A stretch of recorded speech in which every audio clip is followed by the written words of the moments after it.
Here's some news that makes the following stocks worth watching in March 2025. Gauzy will release its financial results for the fourth quarter and full year ended December 31st, 2024, before the market opens on Tuesday, March 11th, 2025. Then recently, ACHR Aviation announced a deal with Abu Dhabi Aviation for an eVTOL developer. The company also has plans to deliver its first revenue-generating midnight aircraft later this year. ACHR aims to operate the aircraft in early adopter markets before receiving approval from the U.S. Federal Aviation Administration and has introduced its Launch Edition program with Abu Dhabi Aviation as their first client.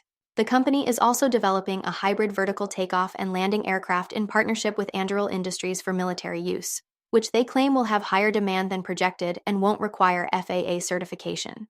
Meanwhile, online retailer Carvana acquired a franchise dealership in Arizona, marking a potential shift into new vehicle sales for the company, which has exclusively sold used cars since its launch in 2013. The dealership will be renamed Casa Grande Chrysler Dodge Jeep Ram and is reopening under Carvana's ownership. Carvana's acquisition raises questions about whether the firm plans a further expansion into franchise dealerships or if this is an isolated venture.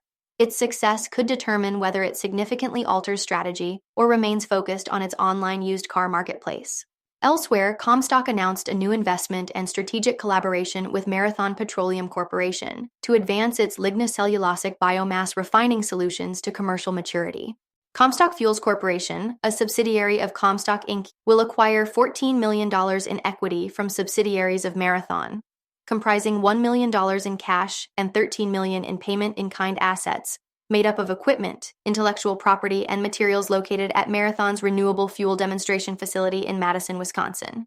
Comstock Fuels plans to use the site to boost its pilot production capabilities in Wausau, Wisconsin.